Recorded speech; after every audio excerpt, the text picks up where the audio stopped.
America ने इनको नहीं हटवाया, ये मैं आपको गारंटी कर रहा हूँ। सऊदी अरब ने इनको नहीं हटवाया, ये भी मैं आपको गारंटी कर रहा हूँ।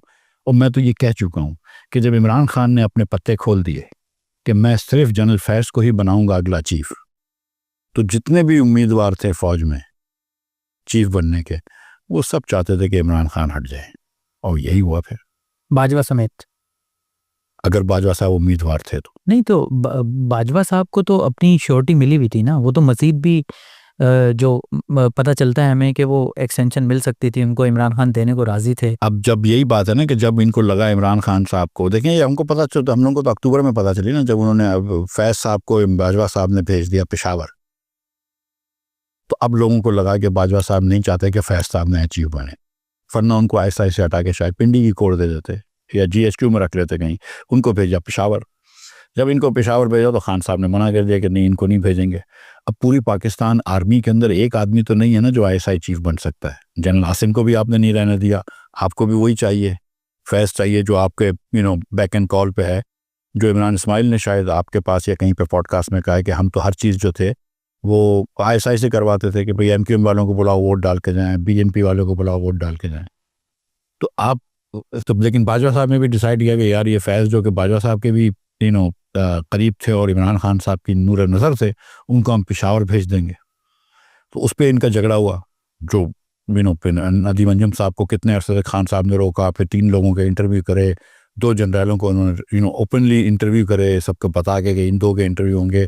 उनको मना किया गया कि भाई हम आपको रिजेक्ट कर रहे हैं, और फिर उसके बाद नदीम अंजुम को ही लगाया, तो झगड़ा तो इनका हो गया था। तो उसके बाद तो मेरा नहीं ख्याल है कि वो फिर उसके बाद बाजवा साहब और जो जितने भी जनरल थे वो नहीं चाहते थे कि खान साहब रहें।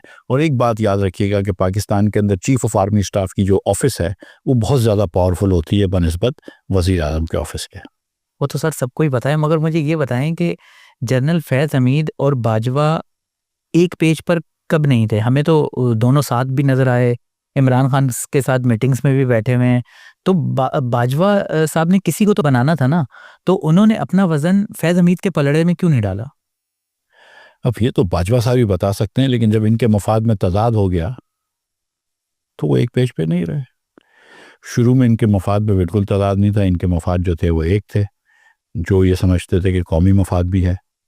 बाद में इनकी समझ से, दानिश में, बाजवा साहब का कोई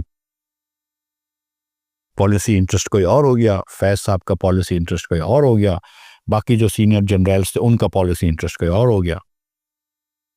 तो फैज़ हमीद साहब ऐसा क्या करते थे आपके ख्याल में जो इमरान खान के लिए कोई और नहीं कर सकता था, या इमरान खान को भरोसा सिर्फ और सिर्फ फैज़ हमीद पे ही था? कोई और भी तो हो सकता है। मतलब उस वक्त तो उनकी सेटिंग बहुत अच्छी थी ना फौज में सर, बाजवा से अच्छी है तो इसका मतलब फिर। नहीं देखें, होती तो सेटिंग चीफ से अगर हो तो बाकी सबसे सेटिंग हो जाती है।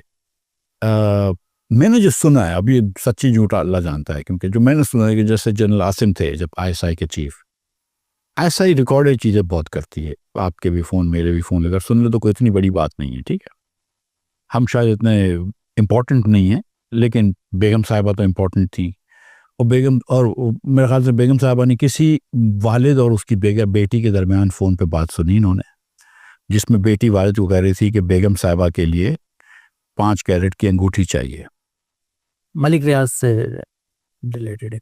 मलिक रियाज और उनकी दुख्तर बात कर रहे थे, और उन्होंने कहा था कि फरागोई करिए कि बुशरा 5 कैरेट दी। बड़ी बात है।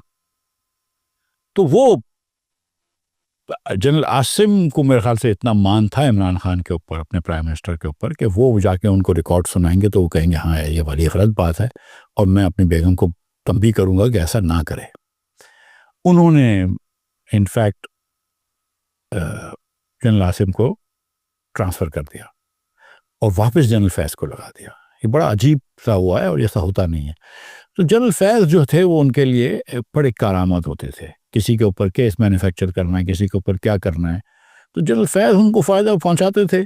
खान साहब ने ये सोचा था कि जनरल फैज़ होंगे तो आसानी हो जाएगी अगले इलेक्शन में भी, बस ये था। अब क्या और काम करते थे जनरल फैज़ अल्लाह जानता है। अच्छा सर, आपने अभी कहा कि सुनी सुनाई बात आपने कोट की कि जनरल आसिम ने कुछ चीज़ें जो है वो दिखाई करप्शन से मुतल्लिक उनकी अहलिया की। तो आपके ख़्याल में ये जो अभी हमें एस्टेब्लिशमेंट के बीच में और PTI के बीच में जो एक रंजिश नज़र आती है, दूरियां नज़र आती हैं, क्या उसका जो है वो पिन पॉइंट यही है आपके ख्याल में? नहीं, उसके बाद तो फिर बहुत सारा पानी उस पुल के नीचे से बह गया ना। लेकिन फिर तो खान साहब को जब इन्होंने हटाया ये वोट ऑफ नो कॉन्फ्रेंस में, तो खान साहब ने उनको मीर जाफ़र और मीर सादिक का खिताब दिया, डर्टी हैरी का खिताब दिया, बड़े खुतबा खिताबों से नवाजा है इनको।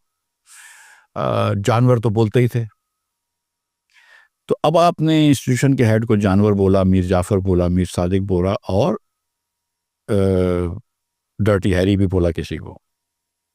और ये वो सब जानते थे कि यार 2010 से तो हम आपकी पुश्त पे खड़े हुए हैं, हमने आपको पाला पोसा है और इधर बनाया इस काबिल के आप वज़ीर आज़म बने।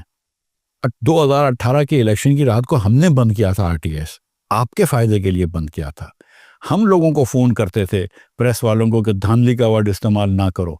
हम लोगों को फ़ोन करके बोलते थे कि तलत हुसैन को नौकरी ना दो, फना को नौकरी ना दो, इमरान खान की क्रिटिसिज्म नहीं होनी चाहिए ज़्यादा। ये तो हम करते थे, और ये सब कुछ हमने किया। हमने आपके कहने पे फलाह को पकड़ लिया, शकील उर रहमान को पकड़ लिया, और पता नहीं क्या क्या करा, उसकी गाड़ी से चरस निकाल दी राना सना की। ये तो हमने सब कुछ किया। अब आप हमको मीर जाफ़र बोल रहे हो, तो वो रंजिशें बढ़ गई। और फिर बाजवा साहब जो थे वो इतने डिसाइसिव नहीं थे जितने जनरल आसिम है। अब वो आ गए तो वो फिर ज़्यादा डिसाइसिव है, तो दोनों तरफ से आग बराबर लगी हुई। तो अब फिर बहुत आगे निकल गए। फिर 9 मई हुआ। उसके बाद देखिए, हम सारे सियासतदान कभी ना कभी अरेस्ट हुए हैं। सियासतदान अरेस्ट होता है तो हम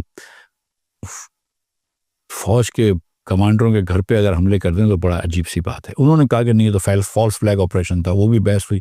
हालांकि चलो एक चीज़ हो गई तो आप उसके ऊपर कुछ पानी फेर दें।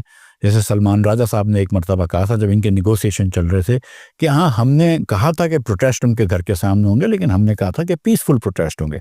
यहाँ तक तो कम से कम आप अपनी जिम्मेदारी लेना। आप तो जिम्मेदारी ले नहीं रहे, आप तो बोल रहे हैं फॉल्स फ्लैग था, उल्टा उनके ऊपर दोष दे रहे हो। और ये आपकी नैरेटिव फिर बिकती भी है आपके लोगों में, तो वो और गुस्सा कर रहे हैं।